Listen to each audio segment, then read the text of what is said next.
Continuing our studies of HaMoed in Siman Tav Kuf Lamed Hey, Ein Mafnin Michatzer Lachatzer. You cannot move from one courtyard to another courtyard on HaMoed. Lo lifnos דירתו, lo lifnos כליו, not to move, as we talk about moving, or to just, move your couch or something like that. She'inן lezorech HaMoed, if it's not for the needs of Yantif or HaMoed. Avabaoso chatzer mutar, but if you're in the same courtyard, it's mutar, מבית לבית, from one house to another. ואם אין הבתים פתוחין לחצר, אלא למבוי, if the houses are not opened, that you have two houses that are actually built on the same courtyard, but both of them don't have a door to that courtyard. All right? Yesh omrim שמותר מבית לבית הסמוך לו. Some people say you can still move from one house to the adjoining house. מכאן ואילך אסור, but to go farther than that is asur. Before I go any further on this, the Mordechai says something that the Beis Yosef accepts the halacha, and the vast majority of later poskim accept, that the Mordechai says we do not have courtyards like they do. Right? In Europe, they didn't build houses around courtyards. Most people today do not build houses around courtyards. You go into the old city, there are certainly places that are like this. There are other, places where you can find where there are such things. People have argued that the halacha in an apartment building, where it's built around a hallway that's used by everyone, is similar to such a thing. But in general, that is not the way we build houses today. And therefore, he says you're not allowed to move, period, end of statement, since it has to go through the Rishus Harabim. You cannot move on HaMoed. Besides that, it's a very interesting point that we should set aside HaMoed for avodas Hashem, right? Not for moving. Mifnין מחצר לחצר. And when are you not allowed to move from one courtyard to another? Dawka כששניהם שלו. This is when both courtyards belong to you. Or שניהם של אדם אחר. Or both of them belong to someone else. אבל מאדם אחר לתוך שלו מותר. But if you were living in someone else's place, and you now have your own place, he says it's mutar to move into it on HaMoed, because there's a special simcha in moving into your own place. Maybe it's like simchat yontav. One could say. Gרסי b'Yerushalmi, there it says in the Yerushalmi, ein mafnin midira dayin l'nai v'lo me'chu'ura l'chu'ura. You don't move from one nice dwelling place to another nice dwelling place, or from one poor dwelling place to another poor dwelling place. And when is this when both of them belong to you, or shel adam acher, or someone else? Adam acher letוך shelo, afilu minai lechura mutar. But if one of them belonged to someone else, and the second one, the one you're moving into, is yours, even if the one you were living with is much nicer than the one you're moving into, you can move into your own place. Right? The joy of home ownership, yeah. Yeah, that's right. Are you allowed to move from a poor dwelling to a nicer dwelling? It would appear from this as yes, except from what the Mordechai says is that we don't do moves on HaMoed that have to move through the public domain, period, end of statement. The question on the Mordechai is, does he accept the Yerushalmi? There is a debate among the Rishonim, whereas the vast majority of the Rishonim say there is no debate between the Bavli and Yerushalmi. The Bavli does not deal with this issue of moving into your own place. All right? Therefore, when the Bavli is silent and the Yerushalmi speaks on an issue, we accept the Yerushalmi. Most Rishonim say that is in fact correct, that we do believe this. The Rambam does not mention this halacha at all about being able to move into your own place. And the Rav HaMagid says from that it is the Rambam's opinion that we do not accept the Yerushalmi, either because the Yerushalmi is disagreeing with the Bavli, or there is an opinion among the Rishonim that I don't care what's in the Yerushalmi at all. All right? Meaning, if it's not in the Bavli, it's not lahalacha, and I don't care. The Bavli didn't talk about it. I don't care whether the Yerushalmi talked about it. Most Rishonim do not feel that way. Most Rishonim seem to paskin that if the Bavli is silent, we paskin like the Yerushalmi, and this, of course, comes up much more in Eretz Yisrael than Chutz La'aretz, because the most common place where the Yerushalmi speaks and the Bavli is silent is Mitzvahs Kalios Baretz, where we have Yerushalmi and we don't have Bavli. Because it wasn't relevant to their lives. I don't know whether it was relevant to their lives, didn't get recorded, whatever. I mean, they discussed coaching, right? I mean, they could discuss. They just, why there is not. I mean, we know maybe there was, and it wasn't completely lost. But there's no mention of it. We know because the Rishonim quote it. There was coaching on Yerushalmi, but we don't have it. All right, there is the famous fraud. People know about the famous fraud. In the 1800s, someone said that they found a kesav yad of the Yerushalmi on Kodshim, and he published it and so on, and people were studying it for many decades, and like 40, 50 years. And one of the things he says in his introduction, that every quote that's in the Yerushalmi from the Rishonim that is not found in our Yerushalmi, you will find here. All right, in this ksav yad that he found, and then it was, I believe it was Rabbi Yitzchak Elchanan Spector who proved it to be a fraud, using rules that no one has ever heard of. There are crazy rules. Like there is one Tana in the Mora in every Masechta of Gemara that is found in that Masechta and no other. All right? And there is one Tana in the Gemara that is found in every Seder of Shas that is found in that Seder and no other. He had like half a dozen of these rules that no one has ever heard of that he used to prove that this Yerushalmi was a fraud. Anyway, by the way, the person must be a very creative person, right? That he wrote it well enough that it took that long to disprove. Right. Yes. Right. I mean, he must have learned the language of the Yerushalmi well enough to write in that language. He had to learn through all of the Rishonim. Right. There are a number of other Sfarim that he. There were a whole series of Sfarim that he claims he printed from Kisvei Yad. One of them, the most famous other one, is called the Besamim Rosh, which is Shilas and Shuvas that claims to be from the Rosh. And there's this huge debate as to whether it was or not, and that was much earlier. So, some of his earlier works, people claim that he actually had Kisvei Yad for them, and later ones not. And this comes up, by the way, in Shuvas Mimamakim, the Shuvas written in the Kovno Ghetto, where there is an issue of someone has been informed that he's a relatively important Jew in the Kovno Ghetto, and he has been informed that the Nazis are going to come the following day and kill his wife and children in front of him to torture him. Is he allowed to commit suicide? So he doesn't have to watch it. So he doesn't have to watch this. And they might just not kill them anyway, because they didn't care about killing him other than to make him miserable. And a large point of it depends upon something that's said in the Besamim Rosh. So Rav Oshri goes through several pages to argue that the Besamim Rosh is in fact the Rosh, even though he clearly forged other things.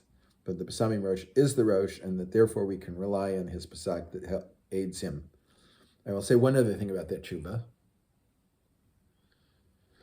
My first year in Beis Medrash, we were learning Gittin, and the Rebbe gave a pshat in something, and I told him that Oshri in the Basamim wrote in Chuvas Miyamakim gives a different pshat. He goes, "That's impossible. That cannot be pshat." And they said, "Rebbe, can I go to the library and get the sefer for you?" He said, "Yes." And I went and I got it, and he opened it up and he read it. And he said, "All right, he's right." And I said, "If you look at Data and the Tshuva, it's from Tavshin Dalet. He hadn't seen a sefer in 4 years when he wrote it." He said, "It doesn't matter." Someone like this, they say this is the pshat in the Gemara, this is the pshat in the Gemara. I'm not going to argue with it. I have to figure out everything else to fit with it, but that's pshat. That's pshat in the Gemara, that's pshat in the Tosas. I'm fine. I'm like, got to rework it all. Anyway, it's so based on the Basami Rosh, in the Tosas, he allowed the suicide. This is, I think, it's fair to say that this is such a yotze mina klal situation that one cannot use it to learn Anything else? Anything else for our, for normative halacha at all. All right. The next halacha is a very, very interesting halacha that I also believe has no relevance whatsoever for people today. Hazevel shebechatzer, the garbage that's in your courtyard. So people, they didn't have garbage bags, right? They would throw their garbage into their courtyards, and once there was too much, they would load it up on something, a wheelbarrow, and take it to the town dump, right? And from time to time, the town dump was cleared out. So I throw my garbage into my chatzar, asur lahotzio, or ela yisak leino litzdadim. I'm not allowed to throw it out. I have to, I have to push it to the side. Vim nisrabe ad shenase hachatzer kerefes mutar lahotzio. And if there's so much, his courtyard has become like a cow barn. At that point, it's mutar to remove the garbage. Now, there are all sorts of interesting things that can be said by this. Remember, we have had a series of halachas at the beginning of Hilchos HaMoed, both in the Gemara and the way the Torah has arranged it, where the halacha is there so that you take care of things before Yantif, that you don't leave things to do on Chol HaMoed. One can very easily argue that this could be one of those things. You're not allowed to take out your garbage. Take it all out before Yantif, right? Start with a clean slate, right? And then, for them at least, throwing the garbage for a week or two into their courtyard was not an abnormal thing at all. But what about, let's take this building, for example, where you're now using a garbage chute, and the dumpster is now has to get emptied, or you now have I have something else to say. I think for most people today, if you have rotting garbage in a bag in your house, that your wife is going to kill you if you don't take out the garbage. And it certainly for us has the din of a refes bakar. Right, it's certainly a cow barn, right? I mean, having said that, we also produce a lot more garbage than they did. That's true, but maybe you should try and reduce it and not have to throw away so much. If you have things that don't smell, right? Maybe just put it away someplace and wait, because it's often useful for us to recognize that this time is different and separate. So if there is something that won't smell, you can leave it around, such things are possible. one has to think about it. But even if all it does is cause you to think, should I throw this out or not? Right? You just That's what? You just elevated your HaMoed to another level. Right. At least think about it, right? Whether it has to be thrown out now or whether it can wait. The next halacha is a halacha that is almost irrelevant, I would say, in our time. Mi shetzarech lirkov, someone that needs to ride on their horse or donkey on Chol HaMoed, lezarech HaMoed, for the needs of the moed. For instance, I can only get the Vishnetz chalas. People everyone talks about the Vishnetz chalas, how good they are. I can only get them, but they're so far away. By riding there to get the Vishnetz chalas, right? This is before there were cars, and there's still Vishnetz chalas. Obviously, Vishnetz chalas go back to Mamad Har Sinai because they're the best challah.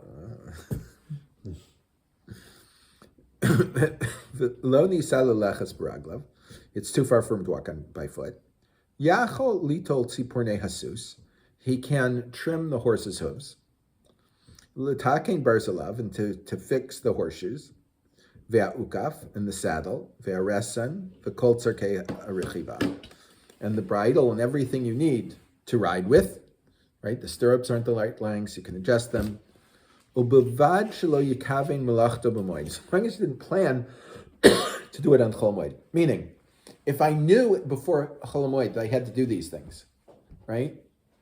I can adjust the bridle and the stirrups and everything else. Many of these things I can do in advance. I don't have to trim my horse's hooves or reset the shoes every time I ride, right? If I do it before Yontif, I won't have a problem riding the horse in Chol HaMoed. It's interesting, there's a very long discussion in the Beis Yosef about the Mordechai says that our horses don't have shoes, all right? Because the ground's soft enough here that it wears naturally. And the Beis Yosef says where we are, he was talking about Turkey. The Beis Yosef was written in Turkey before he made Aliyah to Eretz Yisrael. The Shulchan Aruch was written in Eretz Yisrael. It says where we are, the land is very rocky, right? And the horse will become lame if you don't have horseshoes on. So if you live, he doesn't disagree in principle with the Mordechai at all. If you live in a place where you don't need horseshoes on your horse, not necessarily the marshland, but soft soil, softer stuff, then you cannot, do these things on Chol HaMoed because they're not actually necessary. The horse wouldn't have shoes anyway, and it doesn't matter. The other things are. Whereas if you live in a place that it does require horseshoes, then you can fix the horseshoe if necessary. You have to go from a place that does not require horseshoes to a place that does. So if you know that you're going to go there on Chol HaMoed, you should put the horseshoes on before Chol HaMoed. If you happen to have a blacksmith in the area that knows how to put, if you have an area where no one puts horseshoes on their horses, you may not be able to find a blacksmith who knows how to do it. Also, things do happen. A horse can throw a shoe, and then you have to trim the hoof. Yeah. And you cannot predict that.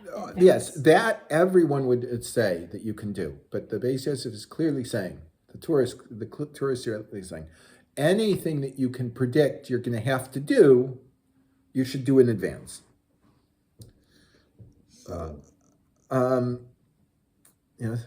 Check engine light coming on is something you could bring your car in then for. Before.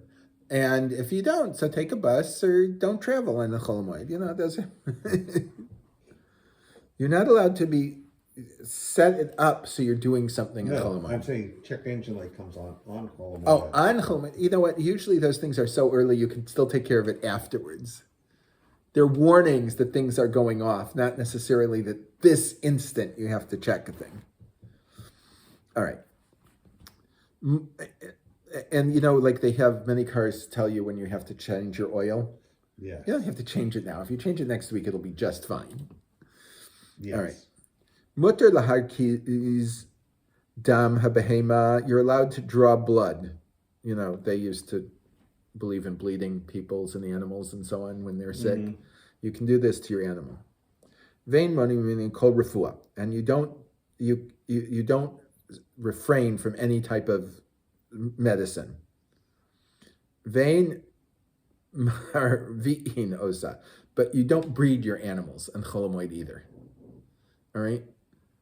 There are many animals that farmers bring together to breed. They don't naturally breed on their own.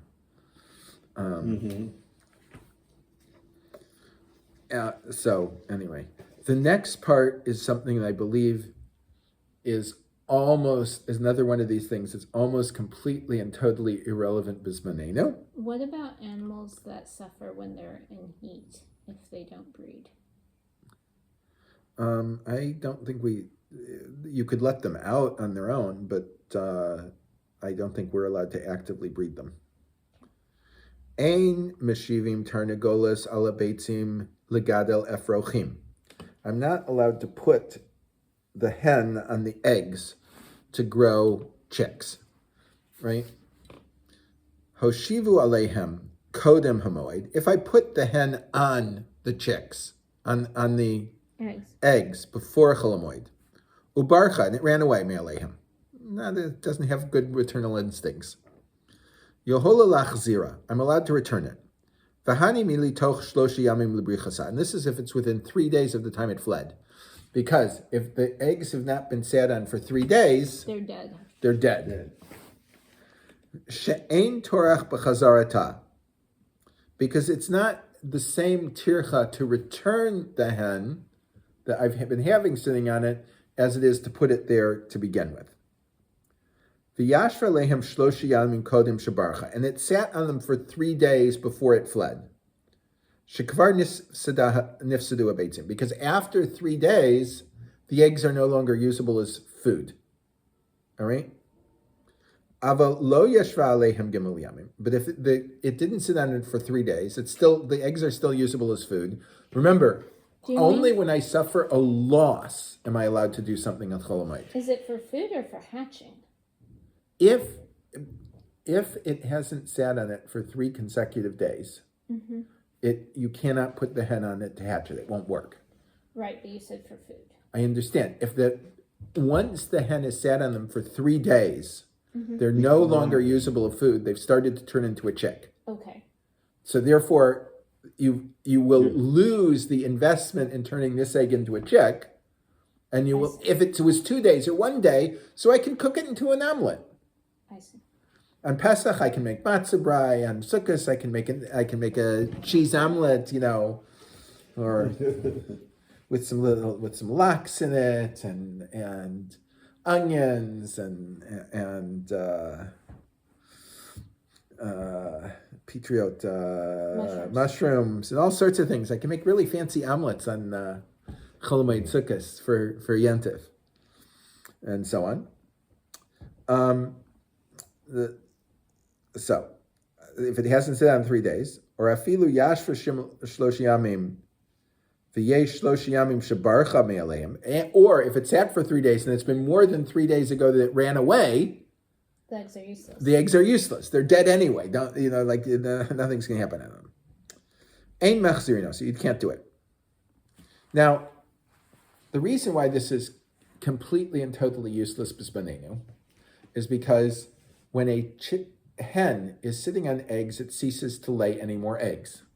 It will lay eggs until its nest is full. Once its nest is full, or as many legs as it can, move around because it keeps unrolling them so that it heats different parts. There's never a full nest because they all roll out. They all roll out, or we take them, or whatever. And if I want eggs to turn into chickens, I put these heat lamps on them, right? They keep them at a nice constant temperature, right? Because I don't want my hen to stop laying eggs. So essentially, this is a completely and totally irrelevant halacha bisbanenu. But Torah hi lilmod ani tzarich. It's Torah and they have to learn it, so we learn it. The next part is important. This is according to the Alfasi and the other Rishonim that hold that the prohibition on work on Chol HaMoed is a Torah prohibition, right? So even moving a hand around, it's prohibited. But according to Rabbeinu Tam that holds it's Durabanan, afilu lo yashva alehem shlosh yamim, even if it hasn't sit on them yet 3 days. So as long as I started making the hen sit on the eggs, even though it didn't sit on them for 3 days, I can still take it back because we're talking about a rabbinic prohibition, not a Torah prohibition. I want it then to sit on these eggs and turn them into chickens for me. That's fine. I can make it go back and do this all over again, and that's fine. This machlokas, by the way, again, comes down as we started off at the very beginning, talking about tefillin, right? Those poskim that felt that Chol HaMoed has a prohibition of malacha deraisa, that means there is an os, a sign, deraisa on Chol HaMoed, said you don't wear tefillin on Chol HaMoed, right? And this the Rambam held this way. The Rif first. I mean, remember. The Rif's Talmud, the Rimigash, was the Rambam's father's Rebbe, who was the Rambam's Rebbe, right? So in general, the Rif and the Rambam agree. Not always, but in general, they agree. There's a direct line. And Rabbeinu Tam and the Balei Tosfos hold it's the Rabbanan, and that's why most Ashkenazim, other than the Talmidim of the Vilna Gaon, put on tefillin on Chol HaMoed, right? Because they hold the prohibition of work on Chol HaMoed is only midrabanan, and therefore it's not important enough to put aside the mitzvah tefillin, right? And that's it. The Vilna Gaon disagreed and said it was deraisa, so the Talmidim of the Vilna Gaon didn't, and in Eretz Yisrael, where the psak of the Beis Yosef is the accepted psak on things, anything public, the minhag even among Ashkenazim is not to wear tefillin. You may have heard in the background, there far south of us, there was a double boom a few minutes ago, not even a minute ago, very light. That means there was an intercept someplace. Anyway, thus should be all the missiles that come toward us, that they should all be intercepted or land in vacant, large, open areas where they do not affect anyone at all.